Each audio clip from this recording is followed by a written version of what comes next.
Good morning, good afternoon and good evening. It's Lee from Magnetic North Adventures, and today I'm back in Sheffield, South Yorkshire, England, and I'm going to show you the river levels, what's happening on the River Don.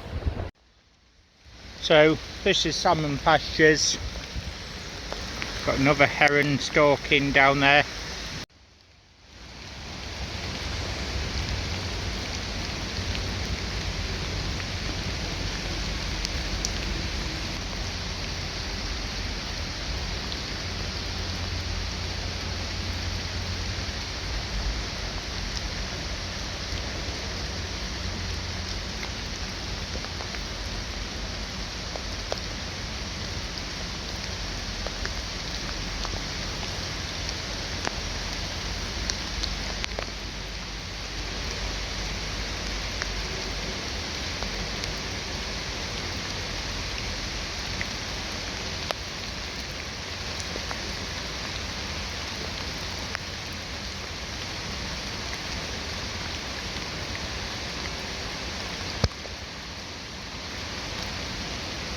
So at the end of salmon pastures, Washford Road Bridge just down here. Now we are near the site of a Civil War skirmish, 1643, but if you look at the river, it's got that high, it's come over the embanking and it's starting to creep up the side of this slope here. Very fast, there's lots of undercurrents, and as you can see with the rocks in the area, the local people call this the Whitewater Rapids of Attercliffe. It's very murky, there will be hundreds of items moving under that water. Now at this location I did find a very large cannonball several years ago whilst mudlarking. So this will be an area I check again. So this is at the side of the very bridge, and normally you could walk under here. Not now.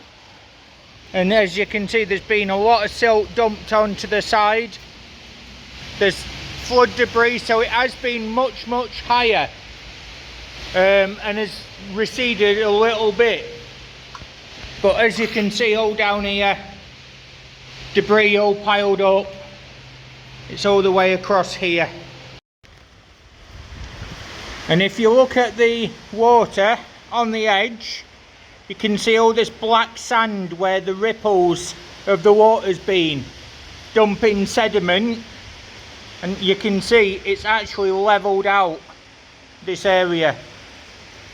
So because that's the only area that there is, I'm going to do a very quick mudlark as well whilst I'm in this area. So following the river round, you have to go through an industrial estate, and that's on Washford Road, leading around to East Coast Road there. This is Sanderson's Weir, and you might recognise this place from a few videos ago where we was magnet fishing just here. Lots of railway scrap came out. This at the back used to be marshalling yards. But look at the power of that water down the weir, down the salmon race and the runoff. Now this water is extremely dangerous, and the undercurrent there, if you were to get into that water, it would not be good news. Now this is the outer city Treasure Island. And as you can see, half of it is underwater. There has been further water going over the top and debris dumped on the island again. So this is the area we were. and as you can see, the water is just amazingly fast and high. And as you follow the water around, as you can see, the island is still getting underwater there. Follow it around and you've got all these waves.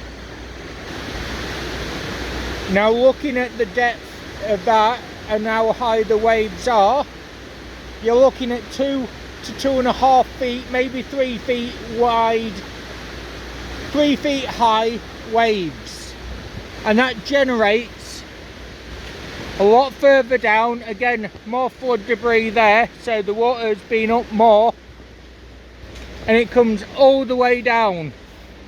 The water is so fast here. I've just walked 40-50 meters down the pathway, looking at the water.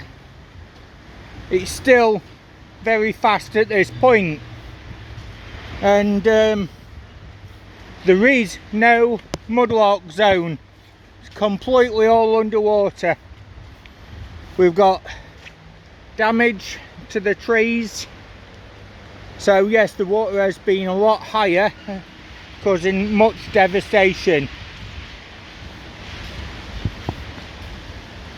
And it starts to slow down a tiny bit over here, where it's actually hitting where the Mudlark Island used to be. If that water does go down, there will be a Mudlark video in a couple of weeks' time, when it's safe and it's actually made it so that you can walk where the Mudlark area is. But all this area here a week ago was bricks, stone, rubble, all sorts of things, and it's all gone. But this is not the deepest the water can get. It's literally only just starting to reclaim where the river course is, and over the next month or two, during the winter rains, it may well flood again, in which case the water could come all the way up and onto this footpath here. I have seen that in 2017. I also seen it in 2007, and briefly halfway up here in 2021. So that's what we've got so far. As you can see from this area as well, these islands completely underwater. You've got risk of collapse of the wall over that side. From here you can see again there is no mudlark area. You can just make out the edge of it down there underwater with a few bricks down there. Now the power of the water has been so strong the last few days, it's brought this big tree down over here. Now that could have been washed a couple of miles downriver, down there. So yeah, that's a big obstruction. You can see with the silt, the water has been all the way up here, and just down there where the water is, it's been all the way up here. You can see just here it is slightly flowing. So yeah, there we are, look, it's starting to fill up. So by the end of this day, this bit of Mudlark Island also will be underwater. So I'll just show you where it's filling in so you can see.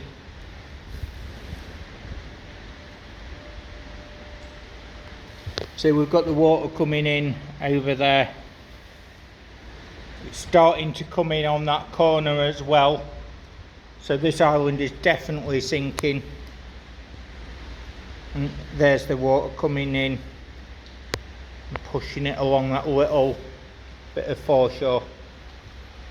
Once that water does meet up with that other bit there, it will literally just go straight over, cut this island off and start filling up. And again, you can see from the leaves down there, it is moving. So again, you've got to watch your surroundings. If you was down there, you'd now be in a dangerous position, because that can easily fill very quickly.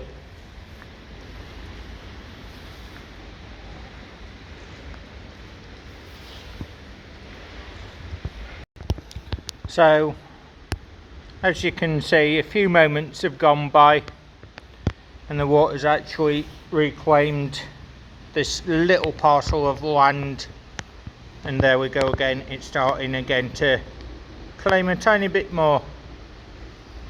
The water at the water's edge under the bridge, that's also climbed higher.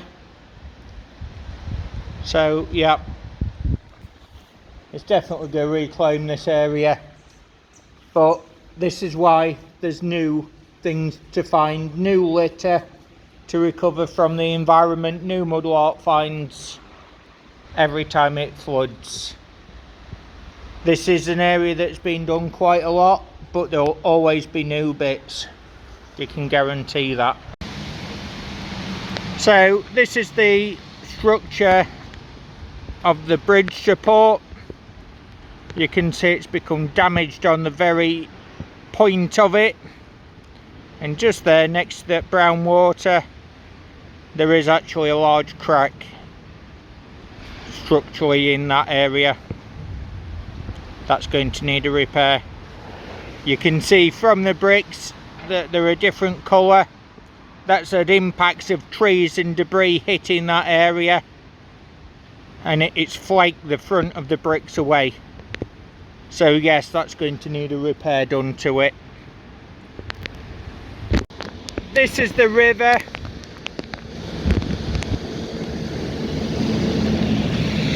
This is the river area. As you can see, it has been over the entire island at some point. It's gone down a bit and it's starting to go back up again with the backlog of water. But a week ago that was covered in vegetation. So you can see again with how high the silt is piling up over there mid-screen as to how much deposit is actually being put in there. So once all this water goes, again, that's going to be another area well worth searching.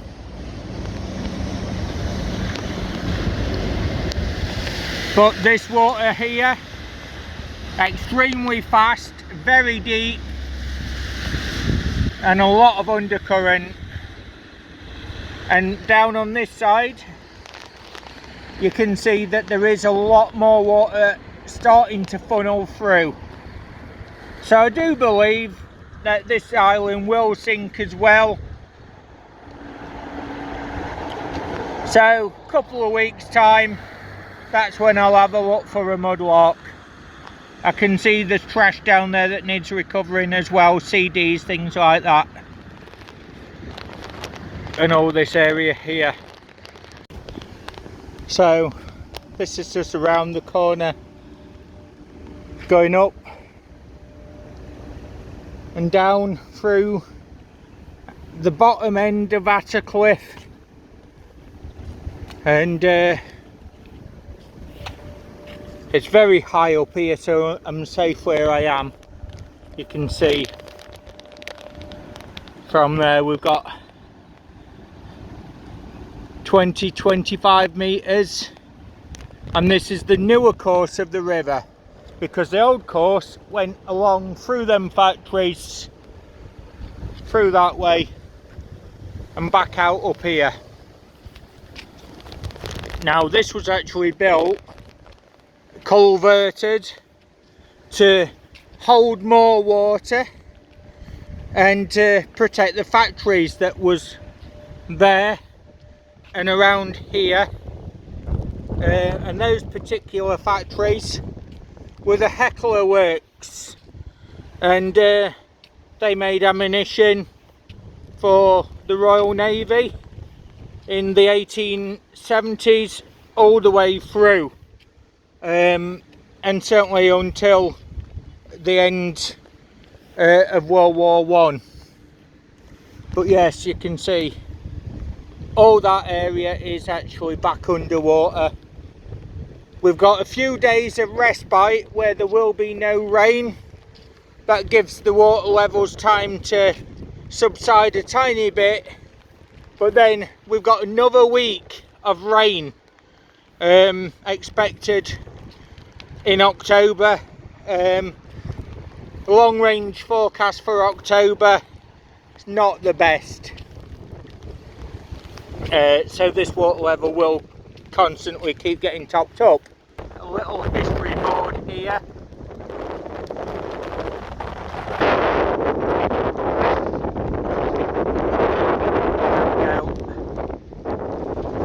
Heckler Works, Newhall Road at Heckler Works. Robert A. Hadfield developed many-size steel, one of the first specialist steels. Hadfields once employed 15,000 people here and at the East Heckler Works in Tinsley. So quite important, obviously. As the graffiti says, Sheffield, isn't it? The area of Steel City. So yeah, that's what we're happening here. So as you can see, the water levels are up. Right then folks, it is still raining, and the water is flowing fast and high. So for now, I hope you like this particular video. Don't forget to like, subscribe and comment, and until the very next time, this is Lee at Magnetic North Adventures. We'll be bringing a magnet fishing video to you very soon, but for now, bye for now everyone.